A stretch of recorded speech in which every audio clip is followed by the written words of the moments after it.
Okay, just a minute, guys. I cannot see any request here, but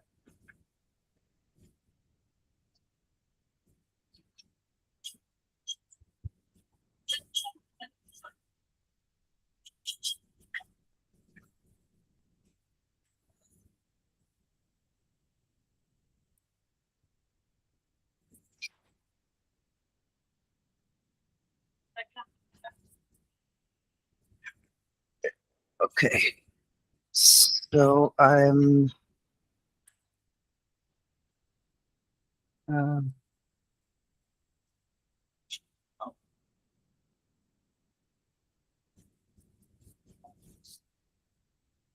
can we wait 5 more minutes because I think people still haven't joined us yet. Then let's start. Okay. Mhm.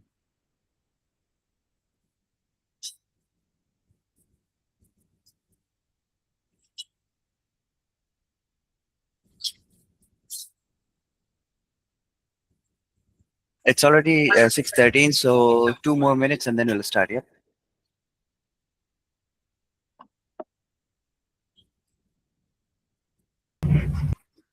Okay, sir, no problem.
Umar bhai, I have one question from you. Yes, please. Umar bhai, will you upload all these videos or recording on YouTube? We'll try our best. We'll try our best. Let's see. We were planning to, but let's see how it goes. So you are planning to upload these videos on the YouTube, or either you will share to us in a group for the private learning? So it can be shared on the YouTube, but we haven't made the decision yet. But we were planning on this. Let's see how it goes, and then we'll upload it if it's feasible for us. Mm-hmm.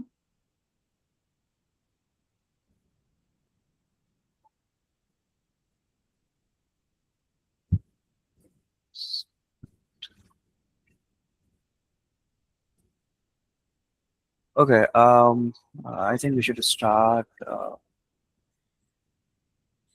So first two classes are introductory classes. We'll introduce each other and we'll explore the course. Everyone will have a vision of where we will be after the course and what expertise we'll gain and what knowledge we'll have after the course. Okay. My name is Umar Siddiqui and I've been in this field from 2016 and I've worked in um, many different countries. I've worked in Malaysia, I've worked in Saudi Arabia, I've worked in Canada, and I've worked in Pakistan as well. So I've seen many different environments, and um, I did a lot of activities in the domain of cybersecurity where I performed hacking. I did also purple teaming, and I'm so mainly focused on blue teaming, and then I moved to the management. So in Malaysia, we did a lot of vulnerability assessment and penetration testing on real systems, and we did that for around 3 months. After that,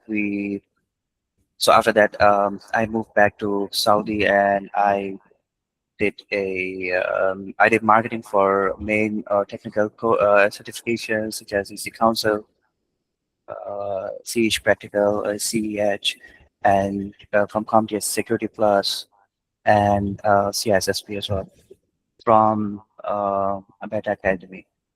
And then I went to study in Canada.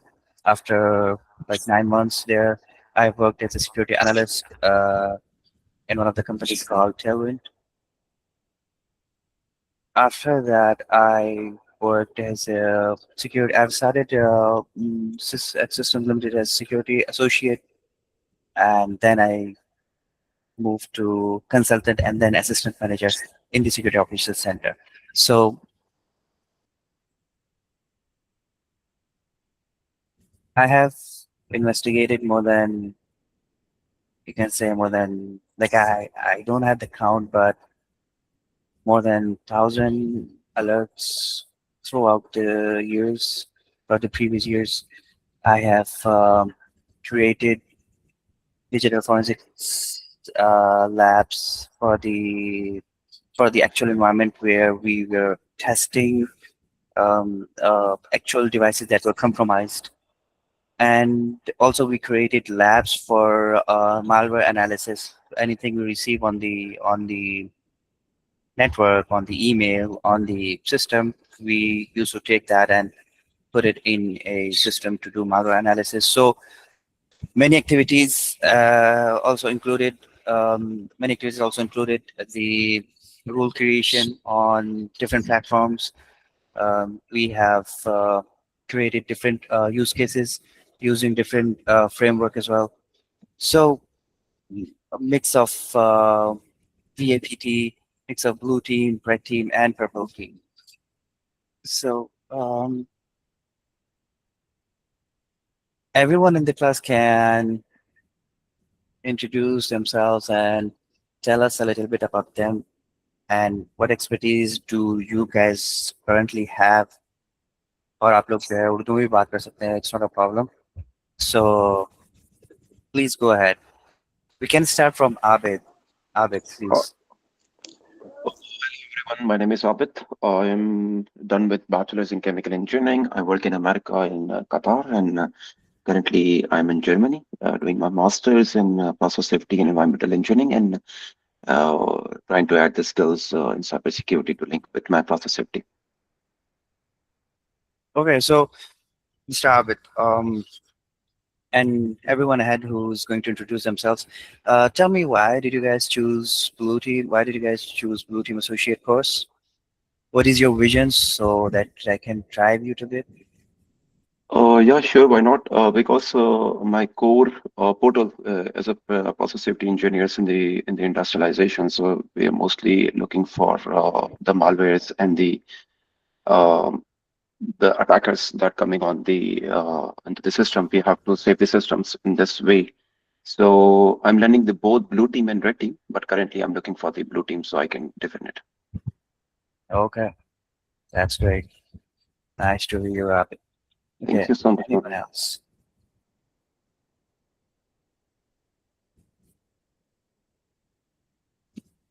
So, Mr. Shikozi, Okay, I okay. Yes, yes, good day. please. Yes, my name is Chigozie Jara. So I currently work in a bank in Nigeria. So though I have done a couple of courses in cybersecurity, and what interests me the most to go for blue team is, in recent time, bank has been their target, and we have received several attacks. So that let me spawn my interest to go for blue team, so that it can give me some level of skills to not only to protect my bank, but also to protect the physical assets that are so to protect physical assets. So looking at my profession, so I felt it's necessary for me to grab the blue skill team, the blue skill. So which is why I opted for this very course. Thank you. So are you monitoring actively, or you're planning to shift to the role? Okay. Currently, we are monitoring the activities, but I do not have the full skill. Though even though that we have a team, but aside from having that team, I want to develop myself so that I can contribute tremendously. Okay, so Thank you. I guess okay, okay. Thank you so much. Yeah, Okay, thank you, moving sir. on. I can see Ashke, Ahmad Ashke, please. Nice. And also, anyone I'm, can speak in Urdu as well. No worries on that. Okay. Yes, um, please. I'm from Sri Lanka. I'm currently working as IT support in Qatar, Okay. and I have zero knowledge in cybersecurity. So I want to kickstart a cybersecurity career. So I just want to learn from scratch. Okay, that's good. So, people who are working in information technology already have a leverage. They understand the processes that are running. They do the setup by themselves, so Yeah, it's easier for you guys to understand. yeah. Do you guys are you assigned with any monitoring tools or any monitoring Mm, activities yet? No, no. Okay, so you have the chance to do that. Yeah. Okay. All right. Thanks so much. Anyone else, please?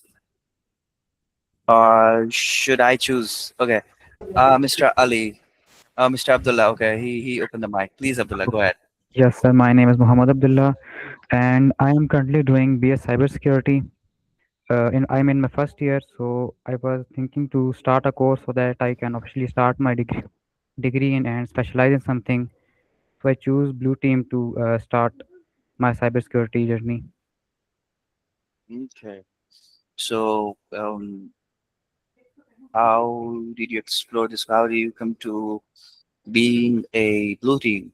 Why blue team? Why not red team? Or why not GRC or cloud security? Yeah, I was searching in something. I first started the CCNA, but as I searched, I thought Blue Team is better. Okay. Networking is, I get bored sometime when I learn networking. So I thought to just shift to some other thing. Okay. You'll learn a lot from this story. Thank you so much. Okay. Thank you. Moving ahead. Um, Mr. Mr. Mr. Ahmed Ali here.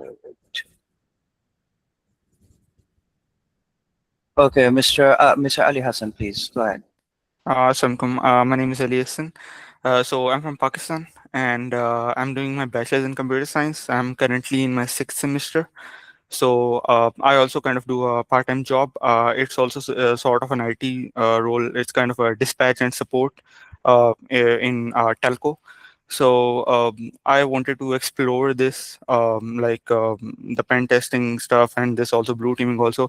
So I kind of have a little bit down of the things, just a little bit, because when I started my university, I was like exploring it a little bit. I explored a little bit of networking. Then I get to know like how to use Linux and then Windows, and like in terms of like the terminals, command line. I get myself familiarized to a little bit of programming, and also the courses are there. So it also got a little bit easier for me. So right now, I just want to like fully transition into this sort of a career as I end my degree. So that's the purpose. So, have you explored any attacking CTFs, or you have just explored blue team by any Um, chance? I haven't tried practically, theoretically I explored a lot. I know the lingos, I know the the definitions and stuff, but not practically in that sort of stuff, because I was really occupied with the whole university and job scenario, so I wasn't really able to. So that's why I joined this course, so that I have kind of a path to uh, you know kind of yeah. Oh, okay. All right. So you have also so Ahmed Khan also took our Hello. red teaming course, and Mr. Hello. Nitin. Yes, Can you you? guys. Yeah, my name is Ahmed Ali Okay, Hassan. so you are Ahmed. Okay, my Yeah, bad, Ali Hassan. Okay, thank you so much, Ali Hassan. Mr. Ahmed, please go ahead, and then yeah. I'll introduce you to the team, please. My name is Thank Ahmed you, Ali Ali. Khan. Thank you. Yeah. I'm in this IT industry from more than 18 years. I have done multiple certifications, more than 13 or 14 certifications. Right now, I'm working with the Microsoft, and I'm looking at the region of Portland, Shenzhen, Vietnam, and I have worked with multiple companies, including Pakistan government, stock exchange, and banking sector. I have the youngest person who deployed the terminals in the Pakistan, and youngest VCP as well. So right now I'm working with the Microsoft partners and deploying things. And from the security side, I'm working with the Defender and endpoint securities, ASR, attack surface reduction, and multiple other tools.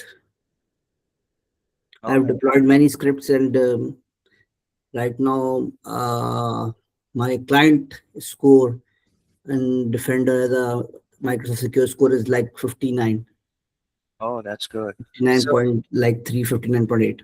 okay, so what language did you use for scripting?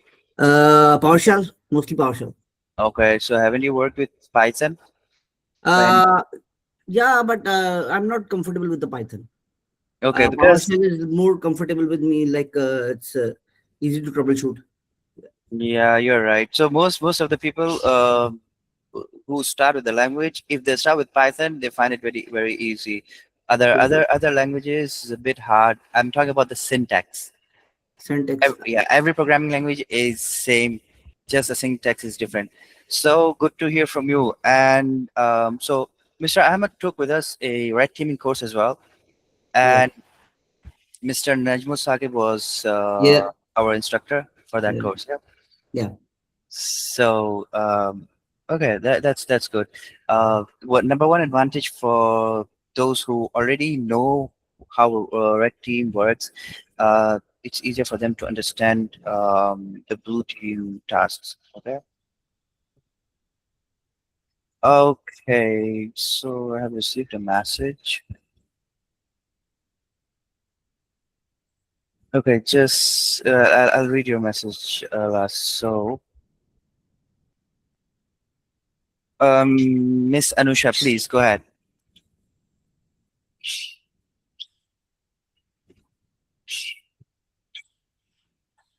Assalamu alaikum. My name is Anush Rawat. I'm from Pakistan, and I'm pursuing this course because I have interest in cybersecurity, and currently I'm on a gap year, and inshallah I will get my degree in BS in cybersecurity or computer science. I'm not sure about it, but I will pursue my career on it. So that's why I'm pursuing this course, and I want to get the information more about cybersecurity. So that's why I'm pursuing this course. Okay, all right. Thank you so much. Thank you so much. Okay, next, You're please. welcome. So, Mr. Joseph, please.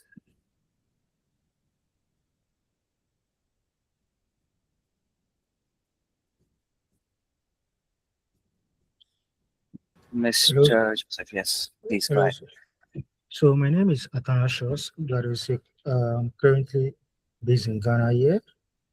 So I started as an IT support level 2, where I currently work at a BPO company.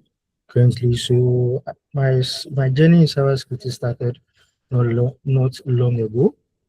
Long ago, but before you can break into cybersecurity, I just decided to. I was told to learn the basics of SOC, that's a breaching aspect where you can be able to break into the cybersecurity because you need to know how to defend, you need to know how to understand how the attackers think before you can be able to what to attack. So that's why I got interested in SOC basically. Okay. Thanks. Okay. That's good. So, moving on to Mr. Muhammad Ali. I think we you have give us the introduction, right? Assalamu alaikum, sir. I am Muhammad Ali. I am from Malakan Dargeh. I am student at University of Malakan, 8th semester student. I complete CH from my university and also complete CCNA from Corvette Institution Peshawar. Sir, I learn both things, but I have no experience about practical work and cyber security. So that's why I choose a blue team from start to end. So you have the technical certification from EC Council, or you just took the course? No, I have. You have the Um, certification itself? yeah, sir. Oh, okay. That's good. That's good. You already have starting points. Yes, Okay. I learned both about cybersecurity, CH, and I have a lot of certification about that. But I haven't experienced about practical work. Little bit, but not sure to how a network, how system work, and how attack. Uh, हम कैसे attack को हम रोक सकते हैं, कैसे attack को कर सकते हैं, कैसे हमको हमको पता चले कि यार अटैक कहाँ से आता है। तो ये इसलिए मैंने ब्लू टीम चूज की है। ओके, अच्छा किया, नाइस। आपके पास तो लेवरेज है बिकॉज आपने ऑलरेडी सर्टिफिकेशंस किए हुए हैं, तो आपको अंदाजा होगा कि एक्चुअल में होता क्या है। देखिए, yes it's sir, not about yes sir, theoretical knowledge. एक डेफिनेशन याद करके कुछ भी नहीं होता, राइट? जब आप सिस्टम में घुसे होते यस हो सर, तब जाकर पता चलता है एक्चुअल में वो क्या रहा है। तो yes sir, okay, that's good. That's good. You already have the starting points. Thank you yes so sir. much, Muhammad Ali. Okay, moving on, we have Muhammad Farooq Shah. Please go ahead.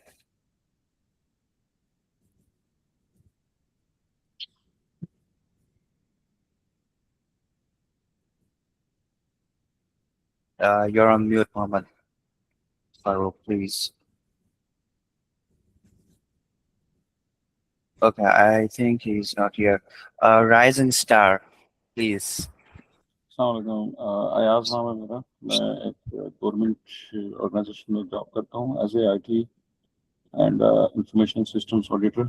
और मुझे और जो है वो GRC के अंदर भी engage होना पड़ता है, और रिस्क मैनेजमेंट के पॉइंट ऑफ व्यू से भी मैं काम करता हूँ अपने ऑर्गेनाइजेशन में। तो सॉक से रिलेटेड काफ़ी चीज़ें सामने आती हैं, और उसके बाद जब ऑडिट्स होते हैं तो वहाँ पर मुझे जो है नॉलेज तो है काफ़ी, यानी डिटेल में standards as per the standard requirement what are the what pertains to the SOC related processes. So I have a lot of mashallah knowledge related to these things, but not validated yet. So I purpose ये है कि मैं इसको validate करूँ by taking the classes, और फिर on the basis of this information। अच्छा, दूसरी चीज़ ये होती है कि वेंडर मैनेजमेंट बहुत ज़्यादा होती है। आउटसोर्स प्रोजेक्ट जो है वो टूल्स किए हुए हैं, मैनेज सर्विसेज ली हुई हैं मुख्तलिफ ऑर्गेनाइजेशन से, तो वो भी मुझे उसको भी एसेस करना होता है। और तो उसमें ये होता है कि थ्रू आउट उनके साथ कम्युनिकेशन करनी पड़ती है। उनके उनके प्रोसेसेस बहुत से ऐसे होते हैं कि इम्प्रूव करने होते हैं, या बहुत से चैलेंजेस होते हैं जो आईटी के साथ होते हैं। तो उस सबको प्रॉपरली ना सिर्फ एज अ रिस्क उसको हाईलाइट करना पड़ता है और एज अ गैप, और बल्कि उसको कम्युनिकेशन भी मुझे पुश किया जाता है ऑर्गेनाइजेशन की तरफ से कि to initiate the communication between the IT and the MSSP providers. So that's the reason to taking these classes, to validate the knowledge, improve, enhance, and streamline the knowledge for the cybersecurity SOC services. Okay, that's good to hear. You already have the what you call it, everything, to understand the whole course. तो आप लोग के पास शौक है, like जी जी अच्छा आप लोग के पास ऑलरेडी शौक है, तो हाँ कभी शौक में जाके देखा आपने कैसे काम होता है? एक्चुअली हमारे यहाँ जो शौक है ना वो L1 लेवल पे ही ऑपरेट हो रहा है। बेसिकली MSSP सर्विसेज प्रोवाइडर हैं जो कि सीम से रिलेटेड सर्विस दे रहे हैं, कुछ एंड पॉइंट से रिलेटेड दे रहे हैं, और इस तरीके की जो वहाँ से थ्रेट्स जनरेट यानी अलर्ट जनरेट होती हैं, फिर उसको ये लोग क्या करते हैं कि वैलिडेट करते हैं। तो इन हमारी ऑर्गेनाइजेशन इटसेल्फ कोई बहुत बड़ा काम नहीं कर रही है, सिर्फ ये होता है कि वहाँ से जो अलर्ट्स कन्वे होते हैं टुवर्ड्स आवर ऑर्गेनाइजेशन वो आईटी को पास ऑन हो जाते हैं। अब लेकिन यहाँ पे गैप्स चूंकि बहुत से हैं और हमारी सॉक की टीम प्रॉपरली उसको कन्वे नहीं कर पाती है, तो फिर वो बीइंग एन ऑडिटर फिर जो कि यानी नॉलेज के पॉइंट ऑफ व्यू से फिर वो मुझे ही पुश करते हैं कि यार आप इनको ज़रा एक्सप्लेन आउट करें। कभी भी थ्रेट की जो है वो notification from the regulatory comes to our organization, आप उसको डिटेलिंग करनी है, उसको सिंप्लीफाइड फॉर्म में लेकर आना है और उसको कन्वे करना है और towards the IT people, because the IT people don't know how to compliance with the security requirements. So that is the point where is the that is the point where we have the gap. Not only we have the gap, but many organizations have the gap where the IT people only knows the IT operations, but they are not well aware, or they, even though they create resistance. So to overcome this gap resistance, they use the management person, yani management tool, yani auditor is a management person. So management enforcement person, you can say. So by the help of auditor, yani me, so they take an advantage to convey what is the requirement of security. So that's the reason I want to increase my knowledge, streamline, because whatever I learn, which is whatever I learned about the SOC or cybersecurity operations is from the standards, from the frameworks, but not Yes, that's not directly practical. yeah, but not these things came from the practical. And of course, whenever I talk to the vendors and the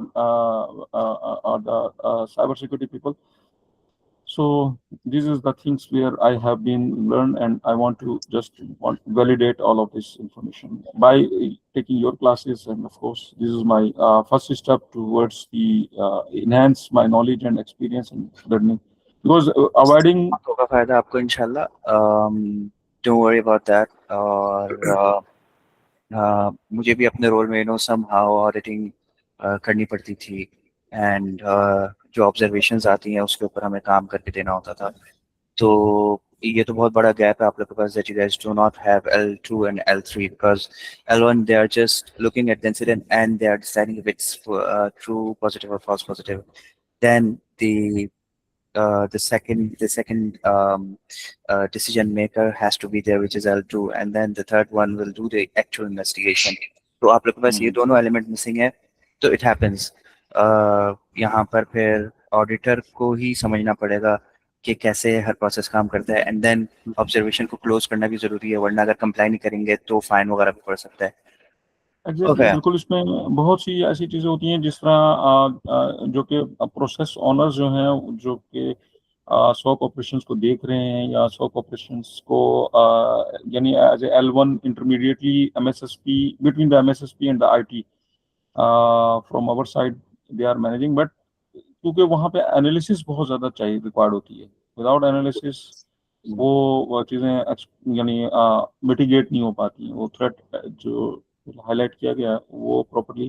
फिर चूंकि GRC के साथ भी होता है, तो not only for looking by यानी SOC को जो है वो सिर्फ ओनली साइबर सिक्योरिटी थ्रेट को ही के हवाले से ही यूज किया जाता है। तो मैं यहाँ पर ना थोड़ा GRC से related use cases building and उस तरह के थ्रेट्स को भी एड्रेस करने की कोशिश करता रहता हूँ, और उनको नए नए यूज केसेस और मैं ऑप्टिमाइजेशन के अंदर भी कि किसी रूल्स को ऑप्टिमाइज करना, और ये सारी चीजें जो है वो वेरिएंट होती रहती हैं। चलें देख लेंगे इंशाल्लाह इसको, mix of many things we'll learn here, और उसके अंदर हम लोग GRC के यूज केसेस भी थोड़ा बहुत बता देंगे, वैसे तो आपको पता होगा। तो thank you so much. So moving on to Mr. Sajid, Mr. Farooq, yes please. अब सुन सकते हैं सर? मुझे आवाज आ रही है सर मेरी? Yes, you're audible, please। आ रही है आपकी आवाज। सर मेरा नाम मोहम्मद फारूक शाह है सर। मैं इससे पहले जो रेड टीमिंग था कोर्स उसमें भी था सर, डिफेंसिव के साथ। मैं बेसिकली एक टीचर हूँ सर, हाई स्कूल टीचर हूँ सर। और साइबर सिक्योरिटी में मेरा 2 इयर्स हुए हैं सर। मैं बिगिनर अभी नया आया हूँ सर। मैंने एजीपीटी सर्टिफिकेशन भी ली हुई है सर। साथ में सीएच भी लिए, सीएच प्रैक्टिकल भी सर्टिफाइड हूँ मैं। और उसके साथ मैंने सोचा कि यार ज़रा ये जो टीमिंग है इसको भी देख लूँ, ताकि सिक्योरिटी की जो डिफेंसिव जो पैरामीटर्स उनको भी ज़रा देख लूँ, ताकि जो पर्पल टीमिंग है उसमें फिर हमें ये फ़ायदा होगा सर। चला फिर, thank you so much mister Farooq, बहुत अच्छा है। आपको तो ऑलरेडी पता है चल क्या रहा है मार्केट में। जी So, सर। चलो thank you so much। Moving on to Mr. Wajid, Mr. Wajid, please go ahead। Wajid Ali Shah। Hi Omar, Assalamu alaikum. My name is Wajid and I'm working as a system and network support engineer. I have a SOC analyst experience before. I training through the Cyber Academy. In I have a hands-on experience on Wazoo dashboard and तो SOC side पे मैं shift करना चाह रहा था अपनी field को, that's why कि मैंने ये कोर्स ज्वाइन किया है। Wazoo का ऑलरेडी एक्सपीरियंस है, you said right? जी, वजू पे मैंने मतलब कह लें कि इंसिडेंट देखना, मतलब कि किस तरह कोई हो रहा है वजूस को देखा था, और उसके साथ विंडो का सिसलॉग को कॉन्फ़िगर करवा के उस चीज़ को देखा था। ठीक है, नाइस। आपके पास ऑलरेडी बेसिक नॉलेज है कि चीजें चल कैसे रही हैं। जी, thank you mister Wajid. So moving on to Yamna Farooqi, Miss Yamna Farooqi, please।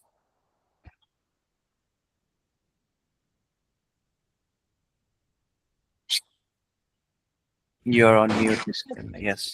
अस्सलाम वालेकुम। कंप्यूटर साइंस ग्रेजुएट हूँ और ये नेटवर्किंग और सीसीएन ऑलरेडी मेरा कोर्स रहा है डिग्री का। तो मुझे बेसिक नॉलेज कुछ कुछ तो है, मैं ऐसे नहीं कह सकती कि ज़्यादा मालूम है, लेकिन ब्लू टीम ज्वाइन करने का मकसद ये है कि मुझे मज़ीद कुछ इसके बारे में इंफॉर्मेशन मिले।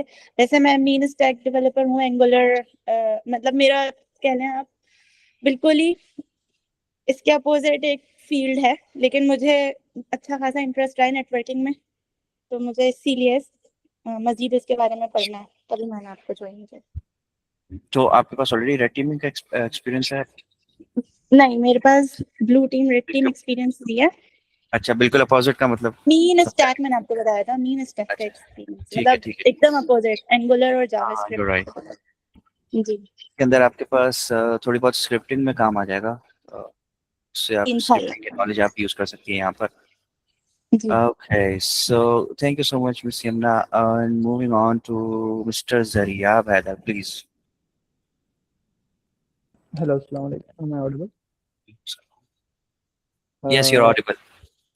Yes, so I'm a computer science graduate, and currently I'm doing job in firm as a software engineer, and I'm in the banking sector, developing a banking application. Like I'm on the production support side.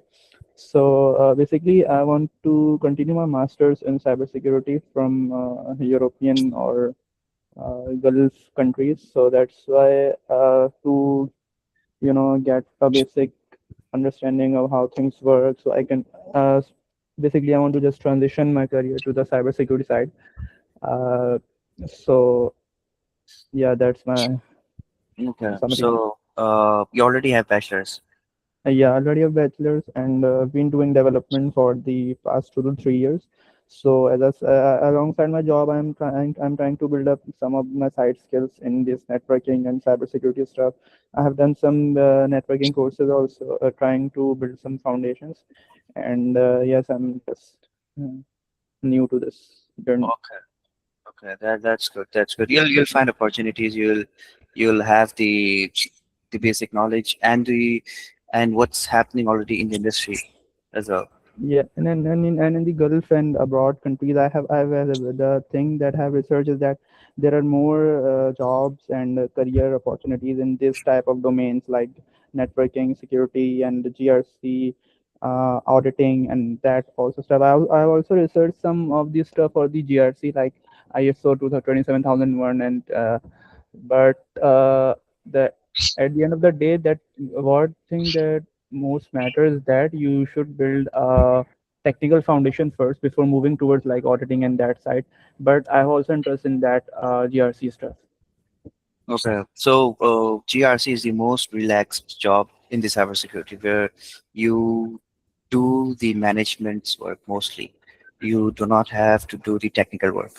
The Yeah, GRC yeah, make all the but if you look at the uh, positions like as a manager and senior manager roles, so there the people have done CISA and CISM roles also. So I would also target that certification like CISA and CISM in the future. Okay. So thank you so much, Mr. Zaryab. Inshallah, you'll get to your goal. And moving on to yes, Abdullah Arshad, please. You have raised your hand. Sorry, sir, to interrupt, Problem? but I am listening others that they are highly educated in cybersecurity and they have started, and I am realizing that this course must be very advanced as I'm a beginner. So the pathway is from for both, for the ones who understand technology and understand cybersecurity, and for the ones who don't know anything about cybersecurity. We will take you from basic knowledge to the advanced knowledge. Even though if you do not have the actual knowledge from cybersecurity or even information technology, we will try to take you through those phases and let you understand the advanced technology and advanced techniques that are used. So do not worry about it. I know people are already working in information technology, people are working in cybersecurity, but I won't give you the sessions based on their knowledge, how advanced they are. Mm. I'll go by the outline of the course. And the Oh, outline says from the basics, yeah, from the roles you're starting. Okay. So okay, don't worry thank about it. And also anyone who has any question, even after class, you guys can ask me on on WhatsApp. You can get the answer from me. So no worries. Even in the class, if you guys have any question at any point, I can clear it for you. कोई मसला होगा English में no worries मैं इसको उर्दू में भी explain कर दूंगा okay So, Ms. Zainab, you wrote that you're academically a student seeking admission to a bachelor's program in cybersecurity. Okay, no worries. And you have secured the 12th rank globally. That's good, demonstrating exceptional academic performance and analytical strength.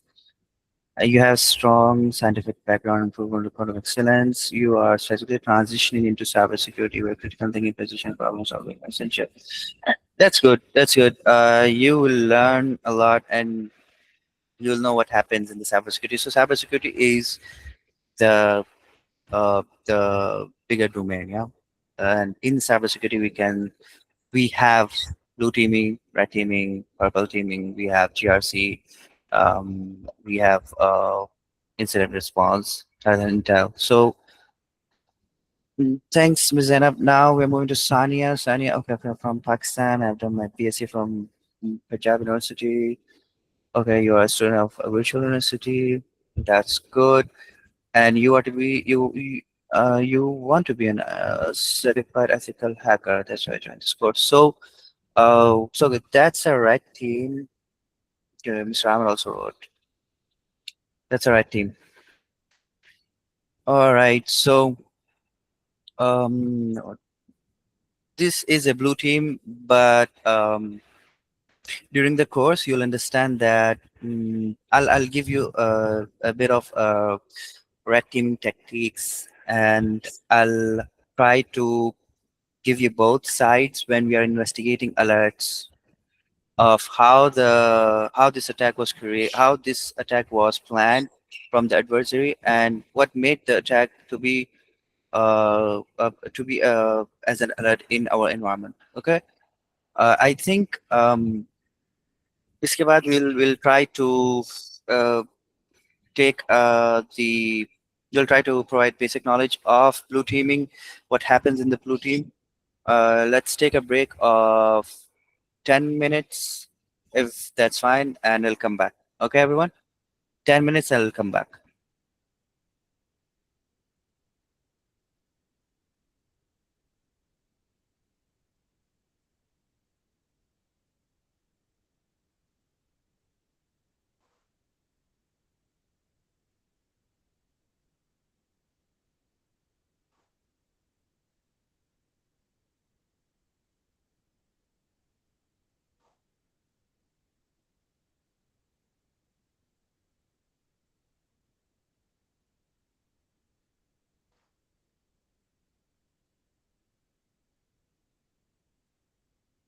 Okay,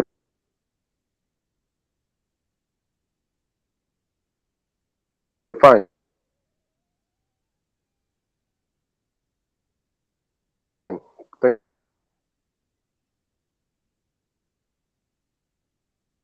Thank you.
So we'll start with the roles of security operations center. So I have investigated many alerts um, during my 4 to 4.5 years in one of the organizations. So until a point where I reached when I used to see the alert, I knew what happened without even investigating. But we investigated anyhow. We investigated the alert, but once I see the alert name and then it clicks on my mind what actually happened in that alert. Okay, let's start with the roles of each team. So every organization have different models of security operations center. Every operations center has a threat intelligence team, has a malware analysis team, has a digital forensics team, has a incident response specialist, and has a L1, L2, L3 who are doing 24/7 monitoring. All so the task they are performing is different from so the task that we are performing is different from is distinguished between all the other users. So L1 does not perform the task of L2 or L3, and then it's vice versa. Threat intel is doing all the threat intelligence. Malware analysis is doing all the malware analysis. He doesn't get involved in incident response or monitoring the alerts. Okay. Okay, just give me a minute, Mr. Rising Star. No, I haven't shared any presentation screen. Give me a minute, yeah.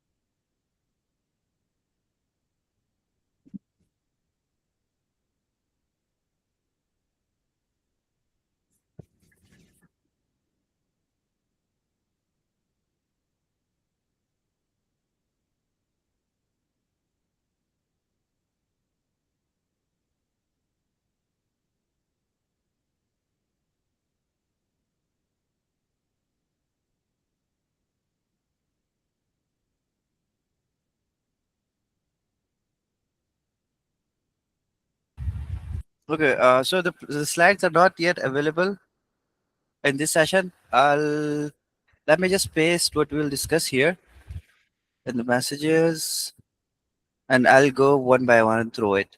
Also, I'll share a dashboard with you how the alerts look like and what kind of artifacts that we receive. So, blue team versus red team versus purple team. So, starting with let's go from purple team, red team, and then we'll do blue team. Someone mentioned here that he already have the knowledge of both blue team and red team. So blue team and red team is the mixture of purple team. So the purple team is doing one of the tasks is doing the attacking, and then it's also defending the network.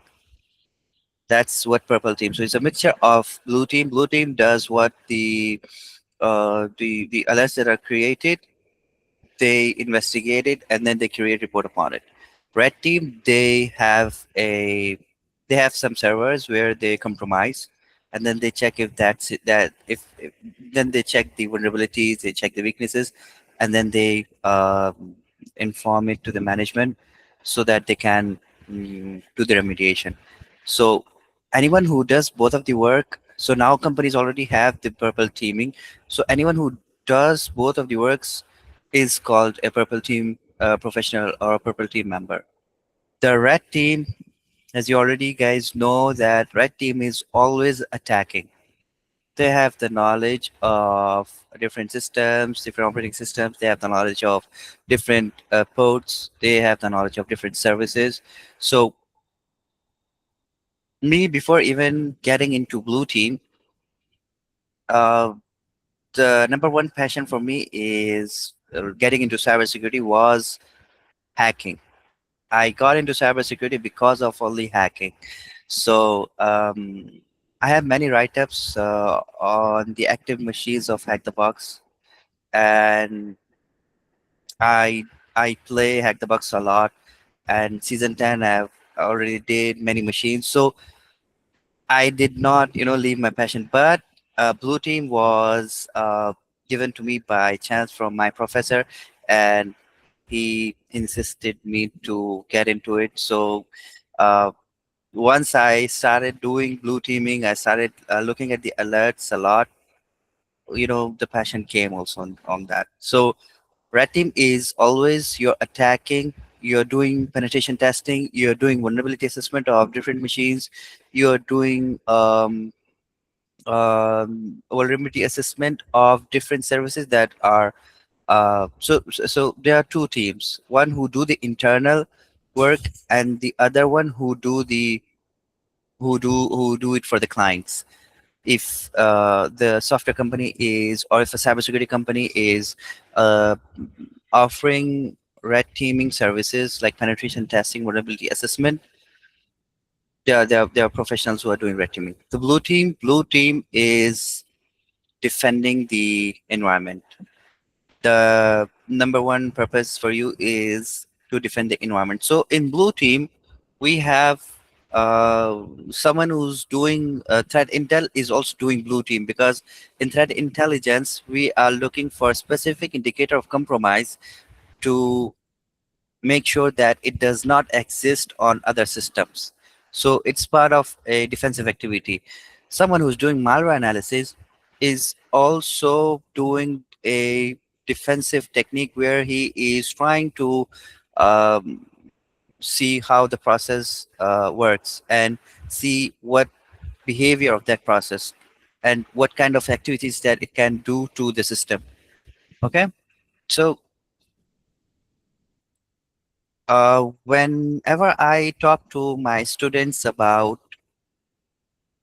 the basic mindset that you should have, so imagine we have a bank, okay, and that bank has, every bank has a lot of money, has a lot of confidential information. So there are guards on the gate, right? Anyone who any unauthorized personnel who enters the building is anyone who's not authorized and he enters a building, the guard stops him. Yeah. So it's same as if we receive any suspicious process in the infrastructure, that's that's an alarm for the blue team. So think of anything that goes into the PC, such as USB. It can be a threat to the system, to the network, where it's connect to the network of the organization. Okay, so any process that is not authorized to run is a threat to the environment. Okay, so blue team, red team, purple team is simple as that. That they're all working in the cybersecurity but have different purposes. Anyone has any question on that?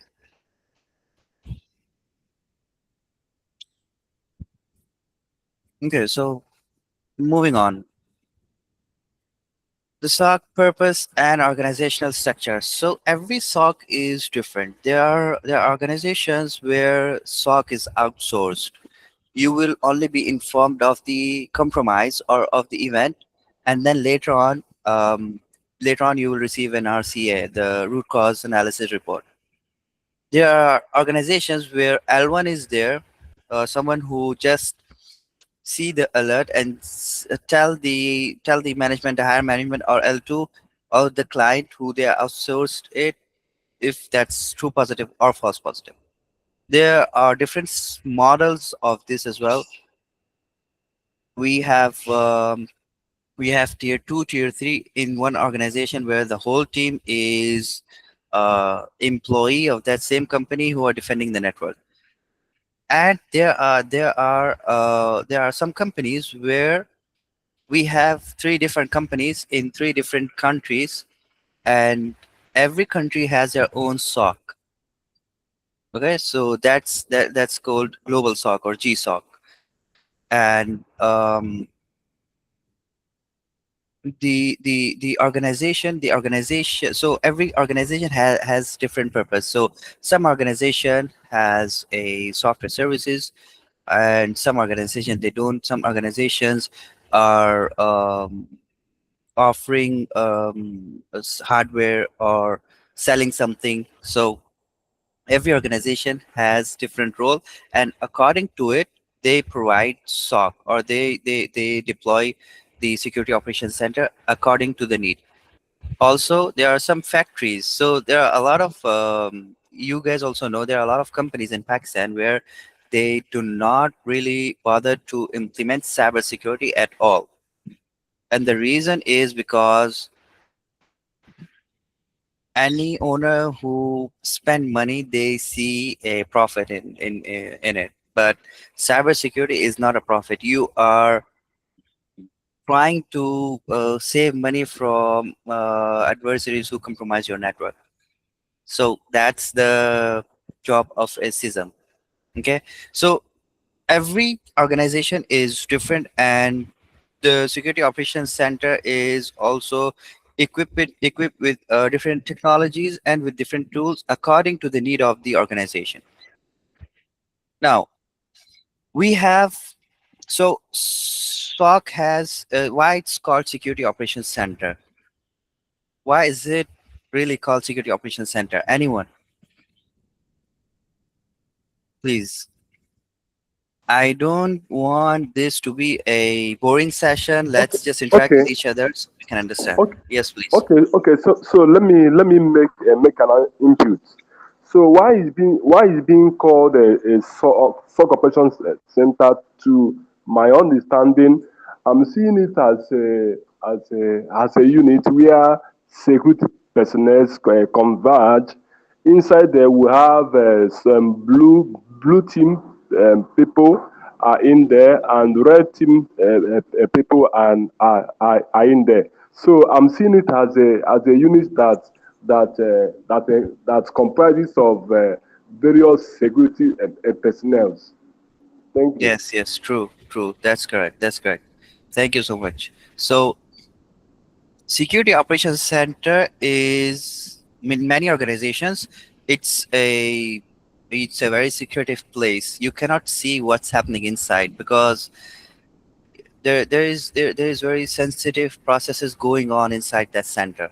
Why is it called security operations center? Because it's running 24/7, and whatever happening in that center is related to security. It's related to information security. Okay, so security operations center is running 24/7, which means that 24/7 we have employees working in that center.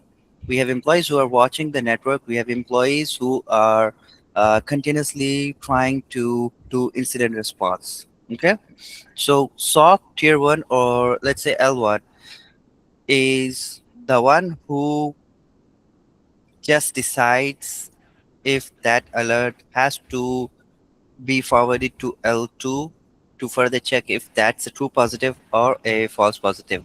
So, anyone who knows what's true positive, what's false positive? Anyone?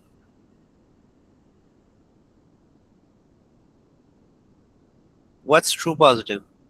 Don't give me a just give me a practical just give me a practical knowledge of true positive and false positive. Do not give me in the perspective of SOC. What is false positive or true positive? Anyone?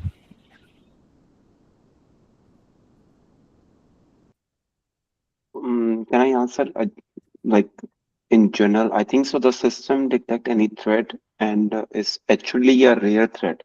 So we call true positive. And if the system detect any threat, but is actually not a threat, is a It's false positive. yes, correct. So let's say we have a process ABC .exe was executed in the system, and our L1 decides that it's a true positive. Okay, and he then forwards it to L2.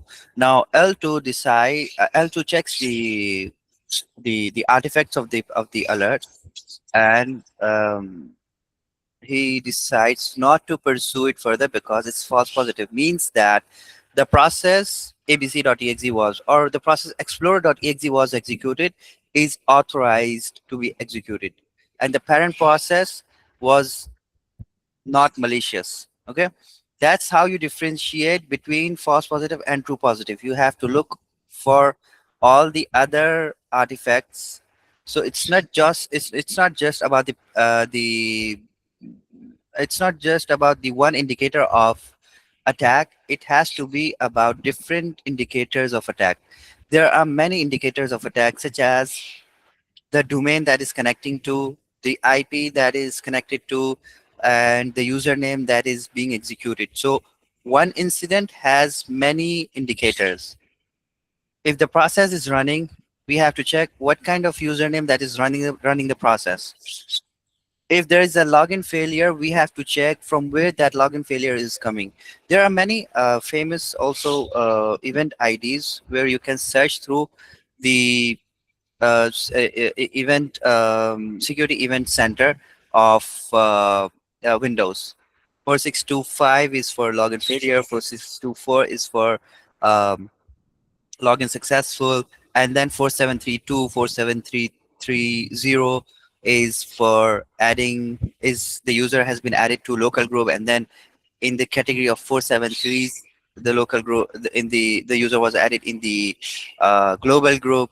So once you keep investigating the alert, you will then know by heart the event IDs and why the event ID was generated. What is the purpose of that event ID? For 625, you search across the event logs. You'll see that how many times one user was failed. I remember we received an incident about login failure. So our L2 just assigned the alert to himself, and he did not actually performed anything on it. He just so the alert was just sitting there without any action on it. But L3 was doing threat intel, so he noticed that there was a abnormal username created called admin 520. When he searched the admin 520, there was an anomalous IP which was creating that. Okay, so that's how we knew that something is wrong with the system, and then we isolated the machine. L3 also, there are some companies L3 does that intel a lot. There are some companies where L3 is working as a digital forensics analyst, and Sir, also sir, actually, sorry, sir. yes, Sorry please. to interrupt you. I have a question. Basically, when we start to stalling, or when we start something, deploying things, it's it's a very important note. We have a point that we will disable the admin first, and we will create a user rights and each and everything when we work as a team. So we will have logs that this person has logged in at this time and he's performing this thing. How can it's possible that somebody with the admin name and like he just created user and password, and then he's tried to log in something, and like level 2 person did not uh, take it seriously. Like So it's a very big negligence in my so opinion. so the admin was created, or the admin was already there in the system? I But mean, when you will start creating in a new environment, yeah, first thing is that you will disable the admin users. yes. You will create, you will provide the admin functionality to the most senior person, like CTO, like chief executive officer, like in IT. So they have only the full zero level authorization, and all the other has their username and password, and they have restrictions. uh, which I think everybody follows this pattern. So So yeah, there are some policies set by the organization itself that no one has to be administrator, right? I know there are companies, there are owners who tell the IT support to give them administrator access, but that's not according the policy. According to the policy, information security policy, no one should have any admin access. The one which you're talking about, that there are two conditions. Okay, one is admin was created and then he did something on the computer, on whatever system that was created, that was configured. Number two is admin was not created, but admin credentials were exposed, and that admin was used in some activities, right? That's what you're saying, Ahmed, right? yeah, no, my point is that when we suppose we will create an Active Directory, Yes. and the basic user, we will switch the main user which create the Active Directory. We don't use admin user. Yes, We true. create a new user which has name and very strong password policy. And So to uh, create the user, you need admins, right? yeah, we need administrator, but for just for one time. After Yeah. that, we will So disable that, and we have a strict policy of that, just to recover an AD. So we will create an two-level passwords for administrator. If somebody's try to hack your AD and they get access, you have another password. And if you will restore your Active Directory, you have need two password at a time to restore that.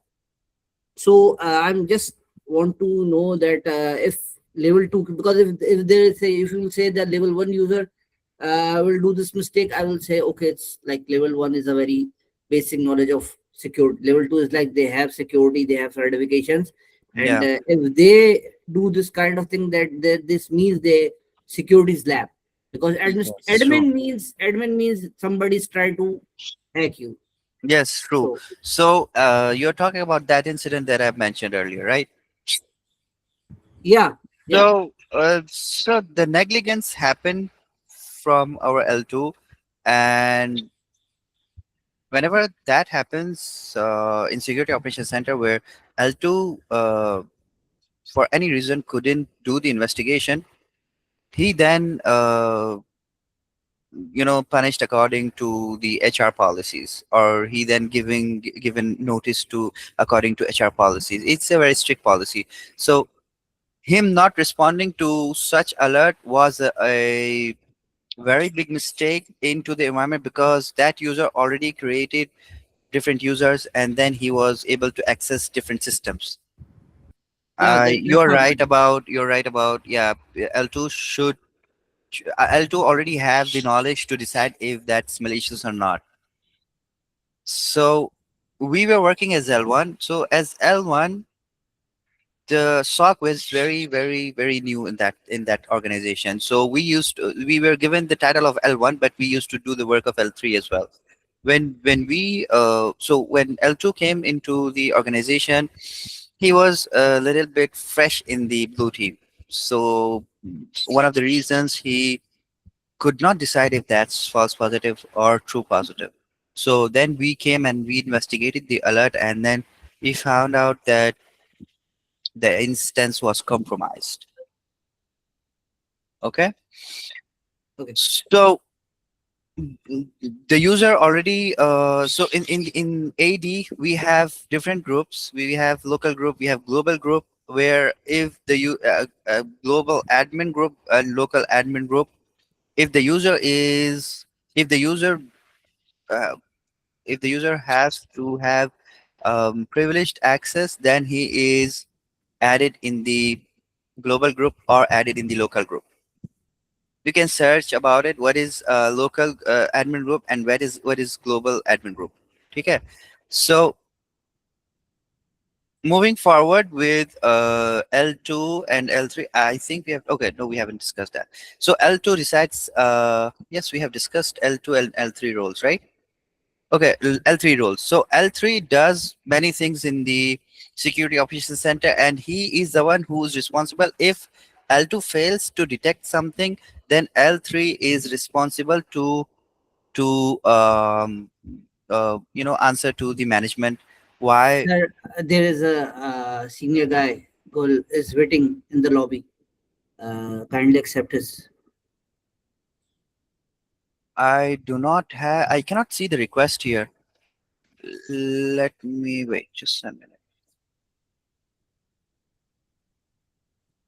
Just give me a minute here. Okay, I just let him know.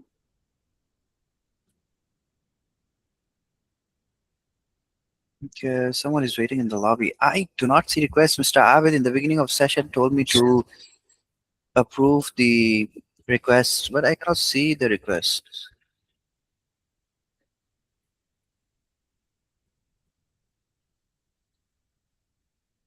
I believe it's pop up on your right side on the top section for the request of joining. No, I do not have. I have people. I have searched for people, and then in the meeting there is nothing. I can see 18 people, and that's it. Umar bhai, one more request. Actually, the most of the information that you are providing us is on verbally. Is possible is something you have like you have on slides, so we can understand it. Maybe something I can download. I can like write down right now and search it I'll later. I'll provide you with the presentation today or tomorrow. I do not have the presentation yet on this. I'll provide you with a detailed one. Then you can take notes from it. Yeah. Thank you. Yeah, yeah. I know that should be there, but it's not ready yet.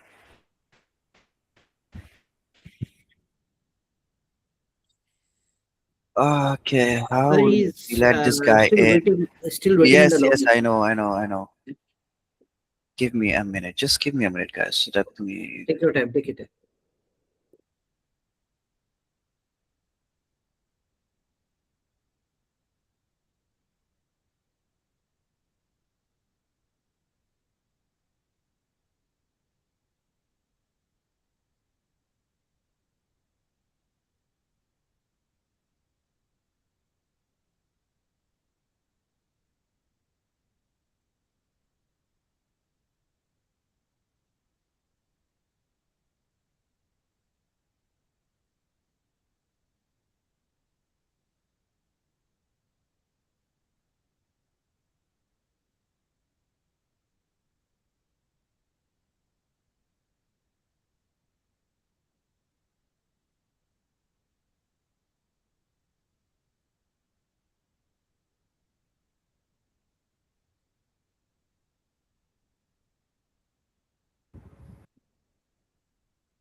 Yes, sir. आगे. Guys, I'm not able to reach to आगे Mr. आगे sir आगे. Okay. आगे.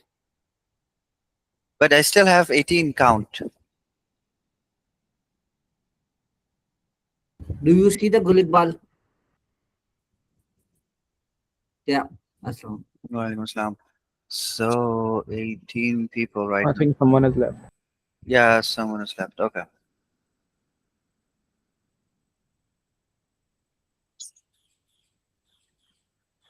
So we were talking about L3. I'll give you the notes by today or tomorrow uh, of whatever we are discussing today. So L3 does the high level things where he does malware analysis and he do the digital forensic as well, and somehow threat intel. And also L3 is responsible for presenting any RCA to the management. Anything happens, any compromise, there is an RCA. RCA is a report for root cause analysis. Root cause analysis has every organization has a different template, but what I have created for the team was we have a description, we have a description format, and then we have a timeline investigation, and then we have evidence section. I'll try to give you the template and you guys can use it. I'll try to give you an example of it so that you guys can understand what actually happens and how the L3 presents it to the management. Okay. Moving on to alert generation and escalation workflows. So alert. So okay. So the guard, when how the guard detects if something is wrong, how the guard of a bank detects if something is wrong. If something walking with a weapon, then it means that he is going to attack the bank, right? Same goes, and there are people who do not show their weapon, who enters the building and then he assess the situation and then he pulls out the weapon, right? So there are different also, so attackers use different techniques to hide themselves in illegitimate processes. Same goes to the alert generation. If we set a rule where one username if one username is failing to log in 5 times within 1 minute, then the alert should be created, right? That's how alert generation work. We have to create use cases in accordance to our own practices and the processes that are running in order to get alert on the dashboard. I'll in this session I'll show you how the dashboard looks like, and I'll show you the artifacts as well. I'll try my best because you guys will have a good understanding of how the dashboard looks like, and security when blue team sits down what they actually do.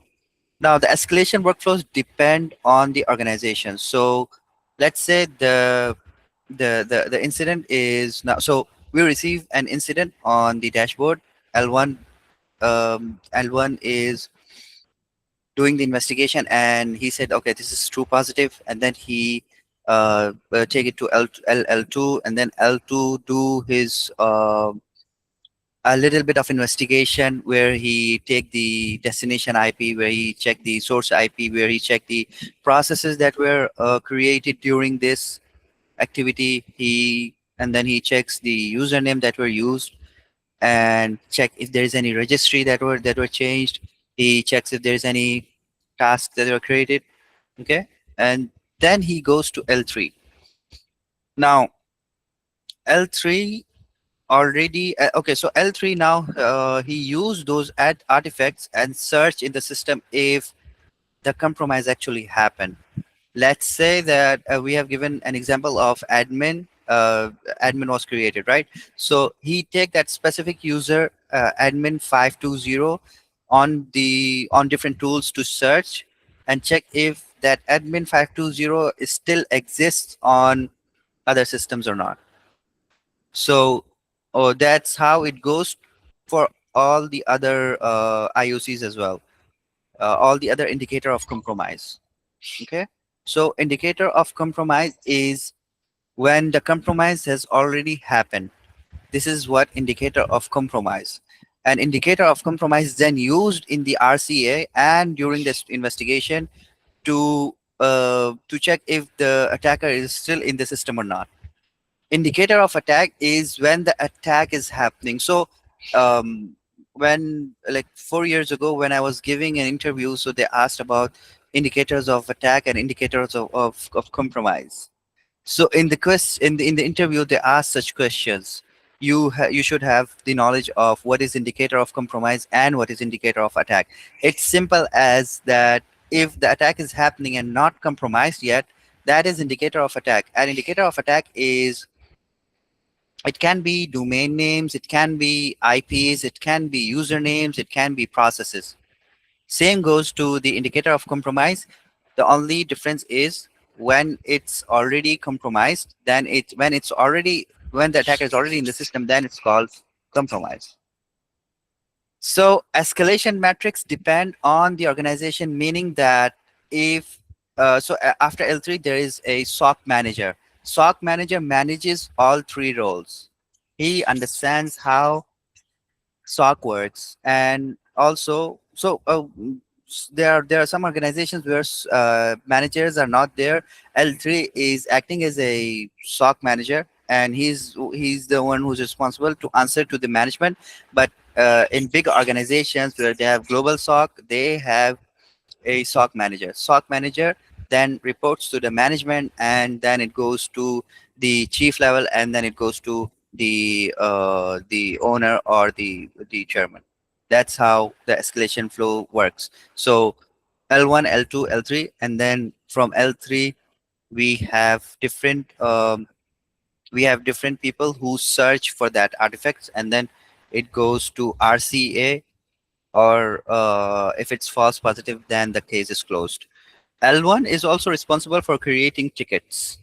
Now there are companies who are using ticketing system, and also who have automated the tasks where L1 does not have to create a ticket by himself. He just have to provide he just have to provide an approval for uh, ticking the box of, if that seems to be true positive, then the ticket is created. If that seems to be false positive, then it's not created. There are some playbooks that are running behind the system. So where the tickets are automatically created. Have you guys know what is SOAR? Do you guys know what SOAR is? Security Operations Center. Anyone? SOAR. What's SOAR in SOC?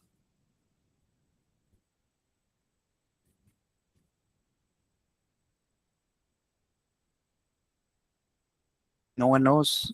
That's impossible. Anyone? What's SOAR?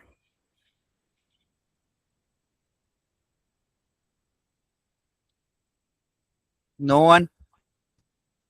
I believe it's like security operations, automations, and response, like automate and manage the security operations in SOC.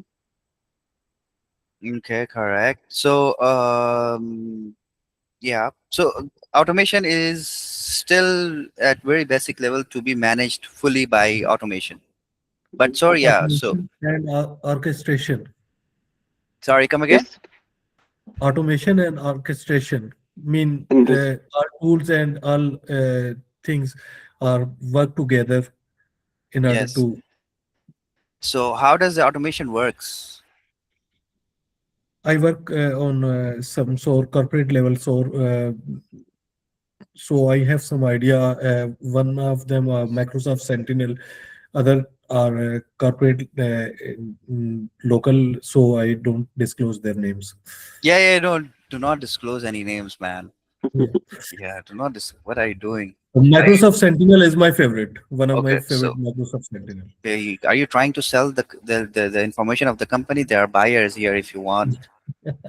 Okay, so do not, and you guys do not have to disclose any company name, any specific events that happened in the security operations center. And about Google, you're right. The automation happens through playbooks, right? We have to give certain parameters for the tool to act upon receiving specific alerts. That's what automation is. So there are personnel who are actually working only on automation, who are doing only automation, where they create playbooks according to the alerts that they receive. Let's say they receive a login failure. Let's say they receive a login failure alert. So without even letting L1 do anything, the automation does create a ticket for them, and then L1 actually decides if the ticket has to be uh, escalated to L2 or L3. So so AI is everywhere, and everyone is talking about it. Artificial intelligence is not gonna take over blue team or over cybersecurity, because it's very it's very immature to be deployed as a security operation automated bot, right? Sir, The but don't you think that level kind of entry level SOC analysts might get replaced by AI? No, not yet, not yet. See, AI needs a lot of data from around the world to make a decision, to be working as a bot, right? So he cannot be working as fully AI L1, SOC L1. He still need human intelligence at some level. There are some use cases as well where people integrated AI into SOC, and SOC is creating a lot of false positive alerts ticket in the system. So it's very early. We can say after 10 years maybe they'll, okay, after 5 years maybe they'll be able to fully, perform their tasks without human intelligence. AI, AI is, I know it's very popular nowadays and everyone is using AI, but still human intelligence is very important. And AI is trained on the data, right? Where that data comes from. The data that is available on the internet is not about the compromise that happened. He does not have the techniques. He does not have the artifacts. They have, but they still need a lot of it to make a decision and act as a fully L1 analyst. So, but still there are some tools that provide SOAR, and they're giving they're creating playbooks where the automation happens, and So SOC basically, also. sir, basically, Sir, sorry to don't you interrupt think you. So, people will start using AI to speed up analysis sometime in the future? So there, I know there are people who are giving like files of logs to Yes, the sir, to that's what I AI meant. and tell them to investigate. But man, we did all this by ourselves. We didn't give it to AI to decide if that's false positive and or true positive.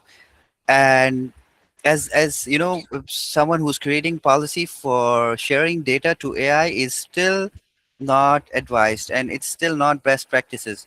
You can use AI to automate your task. I know you can do stuff like that, but I don't think that AI is still that mature to act as L1. Mr. Ahmed, you were saying yes, something. yeah. Basically, what I just understand that it's very common that we will create a playbook in SOAR, and what it will do, we will analyze before something, and we will create the solutions, and we will put into the playbook, and it's automated like what we will use.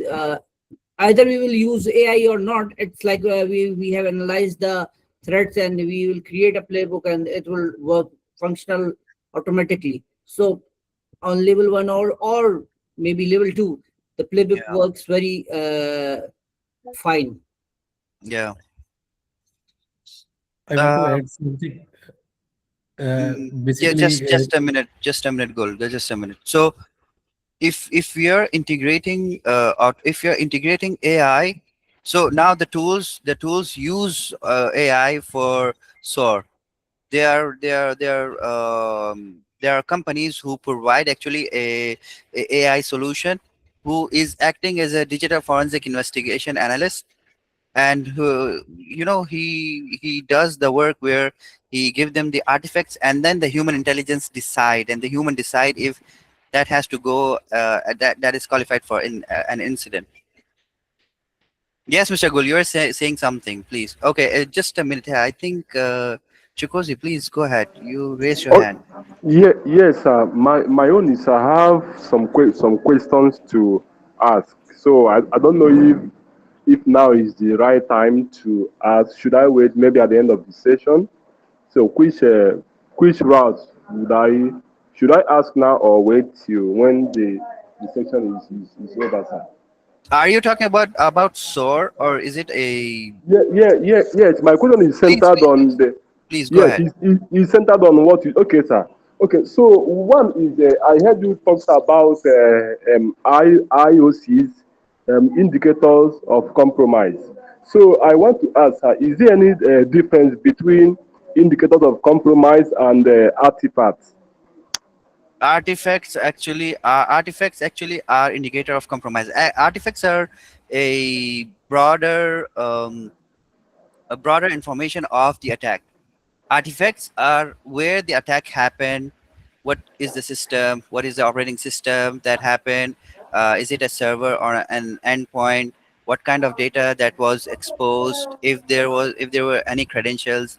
Indicator of compromise is specifically to um, like who was the attacker, what the attacker used, what was the username, right? What was the machine?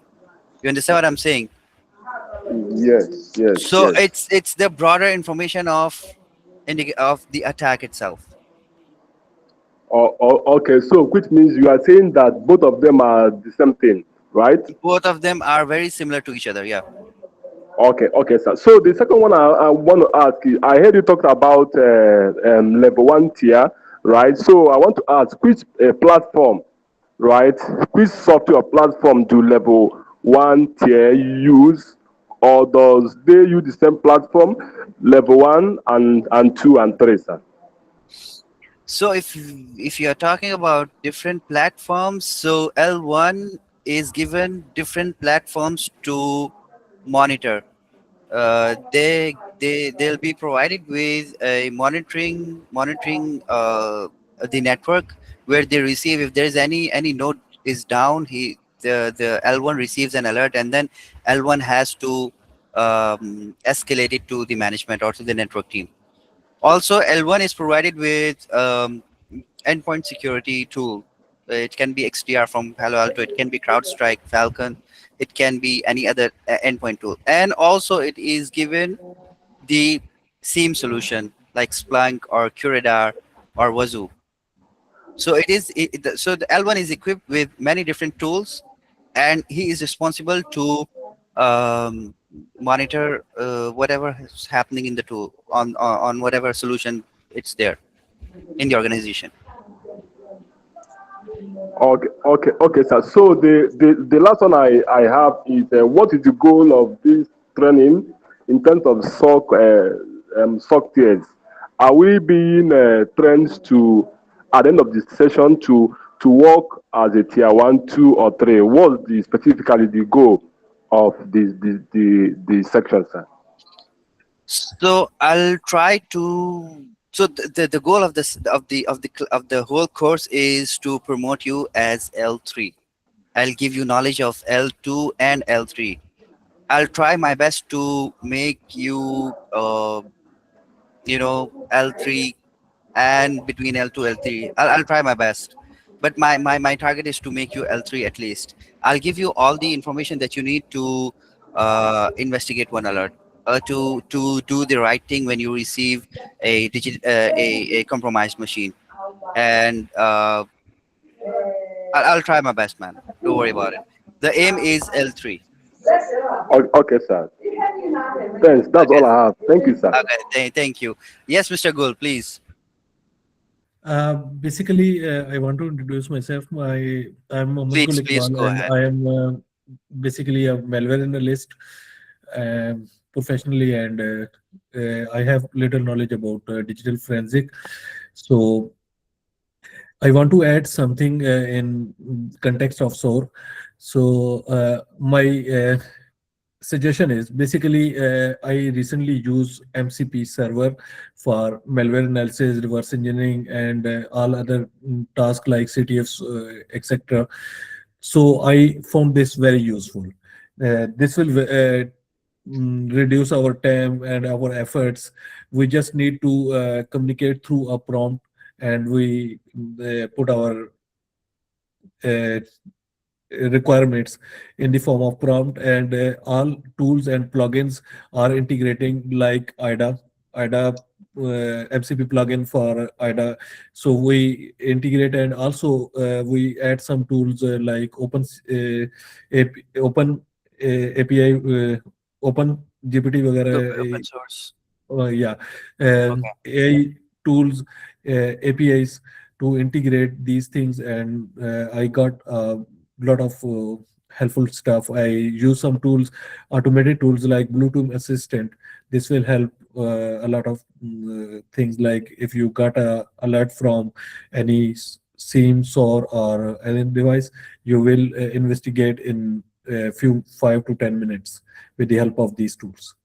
Yes, yes, If you're you right. use integrated MCP server and all these things. Yes. So so all the advanced tools already have AI, right? Yeah. In Sim solution, we see a tab where it says AI. When we click on it, we can give him text messages to let him investigate. We can give him files as well. There are AI tools which is integrated with the tool where he can see all the alerts and he gives his verdict based on whatever he investigated. So AI is advancing very, very quickly, and I still maybe L1 will be eliminated, but still you need human intelligence at every level. Still, there is a need of human intelligence because um, AI is still not reliable as fully resourced for 24/7. So I'll provide you with the notes or presentation by today, tomorrow, or coming week, anytime it's feasible for me. I'll provide it to you so you guys can have the notes. And also, if you I think we have 4 minutes left. Let me just show you the dashboard, and we can speak about it in the next class. The pictures are not clear. Okay. Okay, I got one. Let me just share my screen.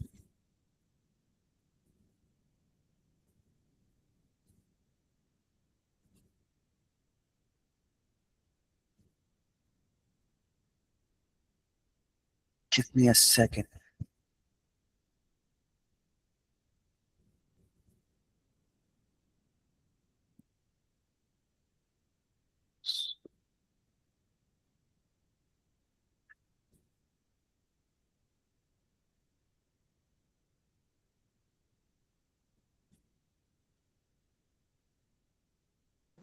Okay, so please, can I ask you an abstract question? It may not be in line Yes, yes. with what. Oh, okay, sir. I Please, I would want you. like to No, no, know. wait. Just give Okay, me just give me 2 minutes. Let me explain this. So this okay, is fine. yes. So this is a dashboard of QRadar. Okay.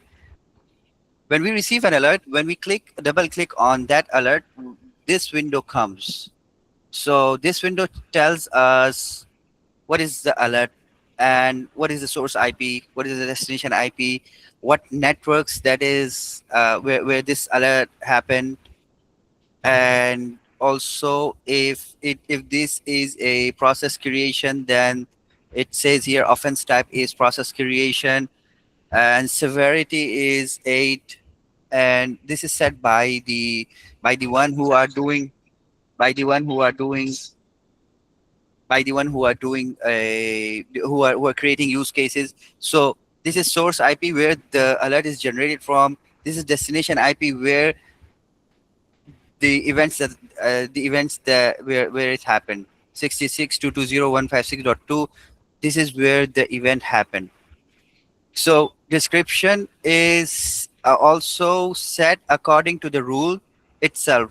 Let's say, so this is actually left alone preceded by virus detected. So here there is a virus was detected, and both are internal IPs except for one. This is the external IP. Let's not get into details yet. We'll explain this furthermore once we understand the use cases, once we understand how we set alerts, once we understand what are the authorized processes that run in the operating system.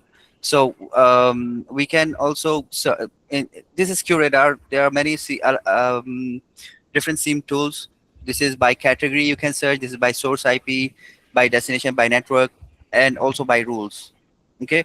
This is for SIM Curador. Every different tool has a very different dashboard.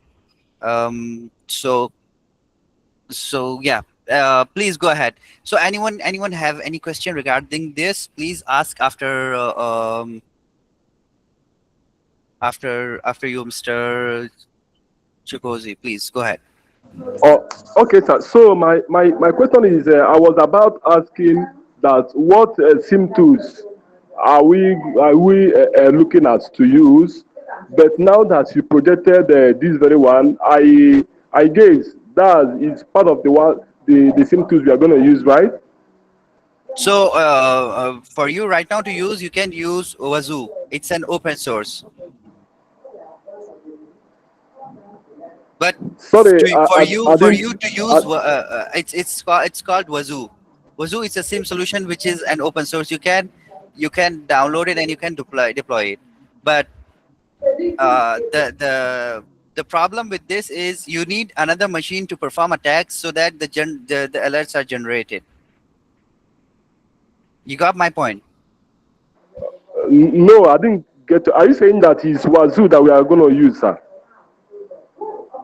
No, okay. You're talking about the practical Yes, sessions. yes, yes, Okay, yes. so for practical sessions, I'll try my best to provide you with the same solution, but Blue Team's lab will be used for practical sessions. So which of them, sir, in terms of SIM two, sir? Come again? I say, which of the SIM tools are we going to use, sir, for practicals? Oh, so it's gonna be different tools. So if you're talking about specifically about SIEM, so the scenario will be different where you will be asked to investigate one alert. For if you want to learn the tool itself, you can download it in your VM and you can understand about it and you can explore it. But for us, we will be using Blue Team's lab. You got my point, Chikozi? Yes, but I'm wrapping my head against. Is there any tool, CM2, called Blue Team Lab? Maybe I'm hearing this for the first time, That's sir. not that no, that's not a tool. That's not a specific tool. That's on cloud. You can let me provide you with them. Just so this is a platform which I am talking about. Just look at this. This is the okay, this is the platform that I'm talking about. This is where we will be doing our practical session. This is where we'll be doing the tasks. Yes, Mr. Muhammad Ali, please go ahead. Sir ये हमारा जो course है ना, हम इसमें Bluetooth की जितनी भी प्रैक्टिकल वर्क हम करेंगे ना सर। हाँ। सर जो जितने भी सिम टूल है, आईपीएस आईडीएस है, जितनी भी हम सारे करेंगे सर इसमें इस कोर्स में कंप्लीट करेंगे ना। हम कोशिश करेंगे आईपीएस आईडीएस। असल में ना देखो, कॉन्फ़िगरेशन करनी पड़ेगी इन टूल्स की, तो करंटली कॉन्फ़िगरेशन थोड़ी सी मुश्किल है, but I'll try my best इंशाल्लाह। Okay sir, thank you. हाँ, जो the task that given here, मतलब जो भी हमें टास्क मिलेंगे ना हमें इसके ऊपर, तो आपको एक आइडिया हो जाएगा। आईबीडीएस का भी हो जाएगा, आईपीएस का भी हो जाएगा, ईमेल एनालिसिस का भी हो जाएगा, ठीक है। और हम लोग कोई अगर फॉरेंसिक्स करते हैं किसी मशीन के ऊपर, तो वो कैसे करते हैं उसका भी आपको आइडिया हो जाएगा। Okay sir, okay sir. बस हम यही चाहते हैं ना सर कि हम ब्लू टीम की जितनी भी काम है ना सर, हम उसको सीख ले। बाकी तो हमारा काम है सर। मेरे साथ लिनक्स भी है, एक अटैकर मशीन है, एक विक्टिम मशीन है। मैंने सारा अपना सेटअप कर लिया है। सर आगे जाके सब कुछ सीख लेंगे इंशाल्लाह। हाँ, नो वरीज, नो वरीज। कोशिश करूंगा कि आप लोग को L3 तक पहुंचा दूं इंशाल्लाह। So thank you everyone for being in the class and for being active with me. So we'll see you in the next class. I'll provide you with the notes or presentation. Okay? Sir कोई pre requisites हैं, अगर हैं तो वो kindly share कर दें before joining next class. And मेरा एक और भी है सर कि अगर टाइम थोड़ा सा आप काइंडली वो कर दें, बिकॉज हम जॉब वाले बंदे हैं तो जब आते हैं तो आधी क्लास हमारी बल्कि आधे से ज्यादा हो चुकी होती है, तो बाकी दिमाग 6 पे to टाइम 8 मैं खुद जॉब वाला हूँ, सो मैं खुद और मेरा तो हफ्ता भी ऑन है, अच्छा हाँ, तो मतलब क्या बोल रहे हो कि मैं टाइम आगे कर दूं, 6:30 to 8:30 कर दूं? सर अगर ये है कि 7 बल्कि 8 से 10 हो जाए तो ये ज्यादा नहीं नहीं, बेहतर है। that's not नहीं नहीं, possible, बल that's not भाई इसमें फिर possible. अवेलेबिलिटी नहीं हो सकेगी ना, नहीं ओके नहीं, that's not possible. 6 to 8 ठीक है, फिक्स है तो फिक्स है। क्योंकि ओके फिर वो मसला हाँ हो जाएगा। हाँ, and then we have other people as well, तो उनके लिए फिर मसला हो जाएगा ना। उमर भाई, आई ठीक हैव है, अ क्वेश्चन। मतलब हाँ मुख्तलिफ रीजन जी से जी, लोग आप हैं, ठीक है, इट्स ओके हाँ, फाइन and आप लोगों ने ग्रुप में देखा होगा डिफरेंट टाइम्स भी मेंशन किए हुए हैं। सर। उमर भाई, आई हैव अ इंटरेस्टेड ये क्वेश्चन। है। जिन क्वेश्चंस हैं तो वो काइंडली सर शेयर कर दें, बिकॉज मैं मैं नेक्स्ट कर क्लास देता से हूँ, पहले मैं कर कोई ज्वाइन मतलब मैं आप आप लोग के साथ हर क्लास के प्रेजेंटेशन क्लास लेने से पहले ही मैं आप लोग के साथ शेयर कर दूंगा, ताकि आप लोग को एक आइडिया हो जाए कि हम लोग किसके ऊपर डिस्कस करने वाले हैं, ठीक है। प्रैक्टिकल मैं आप लोग को अभी फौरन नहीं दूंगा, थोड़ा सा जब आप लोग को एक थ्योरेटिकल नॉलेज दे दूंगा, then I will try to give you the practical sir sessions, ठीक है। थोड़ा सा मुझे थोड़ी सी वो है, क्योंकि मेरा ब्लू टीमिंग का एज अ कोर एक्सपीरियंस तो नहीं है, मैं तो नेटवर्क सिस्टम वर्चुअलाइजेशन और क्लाउड साइड का बंदा हूँ। ठीक है, सिक्योरिटी मैंने कराया, काम किया हुआ माइक्रोसॉफ्ट की तरफ से, लेकिन ये कि मैं थोड़ा इस चीज को समझना चाह रहा हूँ कि अगर मैं ब्लू टीमिंग की तरफ हम इसको देख रहे हैं, तो ये किस के लेवल की इसमें लैब्स हैं और क्या टूल्स, ऐसे कौन से टूल्स आएंगे बाहर, और अच्छा, ओपन बाहर कौन सोर्स से टूल हमें, टूल्स आएंगे? वो तो बहुत सारे टूल्स हैं। ओपन सोर्स में आप हमें क्या यूज करवाएंगे या हम क्या चीज कॉन्फ़िगर करेंगे? जैसे आपने कहा आईपीएस आईडीएस, ये तो हाँ मैं हाँ फायरवॉल में कॉन्फ़िगर करता। हाँ, फायरवॉल में भी कॉन्फ़िगर हो सकता है, कुछ मैनुअल तरीके से भी हो सकता है। और आप लोग जो है वैसे तो हम लोग मेनली जो है ब्लू टीम्स लैब यूज करेंगे, ठीक है। क्योंकि ये इसके ब्लू टीम्स लैब यूज करने से ये होगा कि आप लोग के पास जितने भी लोग जो हमारे ज्वाइन किए हुए ना, उनके पास ना एक्सेस होगा, और जो भी इंफॉर्मेशन एक अलर्ट के हवाले से या एक टास्क के हवाले से उनके पास अवेलेबल होगी। ब्लू टीम्स लैब सबसे अच्छा है इसके लिए। अगर हम लोग वो कर रहे होते ना, रेड टीम कर रहे होते, तो हम हैक द बॉक्स सबसे अच्छा प्लेटफॉर्म होता है। क्यों? क्योंकि उसके अंदर एक्चुअल बॉक्सेस होते हैं, उसको कंप्रोमाइज करना होता है, राइट। तो ब्लू टीम्स लैब इस यहाँ पे हमारी मदद करेगा। Like blue team lab is same like जैसे हैक द बॉक्स है, ट्राई टू हैक मी है, इन सब तरीके इस तरीके की चीज है। इस तरीके की ही चीज है। देखो, हम लोग हैक द बॉक्स में तो we attack and we compromise the या system, right. Blue team is we get the information and then we investigate through that information. Hello, sir. Sir, please, can you speak English so that we understand and learn from what he is asking or saying? I'm completely lost, right? Do you get Yes, me, yes, sir? yes. So they're all asking about what platform we will be using. That's what they're asking. And they Okay. were talking about the timing, yeah. So don't worry. If anything pertains to you, we'll speak in English. Umar bhai, I have one जी जी question. जी जी जी, बोले, please go On ahead. your dashboard, you check, you show me the severity, right? Is 8. Is 8? Yes. Please guide me. Please guide me. This severity is checked by the RCA. No, so this severity is set by the rule itself. जब हम when we create a rule, severity is set then. When we create a rule, we have to configure this severity. If SIM does not count the behavioral threat. He just counts what's happening in the network. Okay, network. If in the network it's creating some username or one IP. Let's say, let me share my screen. Let me share my screen. And So this calculated by using the risk assessment. sorry, come again. This severity level is done after the risk assessment, right? Yes. So if let's say if this IP is communicating with 5 or 6 different IPs, then the severity will be increased to 10. If this IP is communicating with a malicious IP, then the severity will be increased as well. Okay. Okay. So when we create a use case, then the severity is set. Well, I'll show you. I'll show you when we come to that session. Okay. Okay. Thank you. Okay, everyone. I think let's wrap up. Thank you, everyone. Thank you, sir. Thank you. Take care. Thank you. Okay, thank you, everyone. Bye bye. Bye bye. Have a Bye good bye. one. Thank you. Have a good weekend. Take care.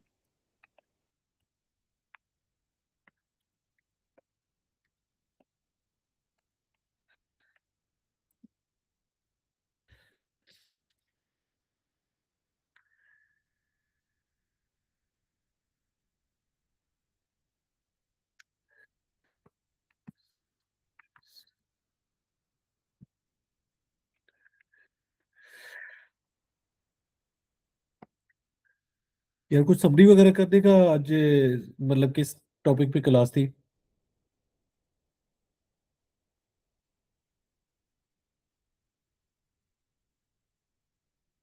कौन कौन है? Okay sorry, चलेंगे सारे।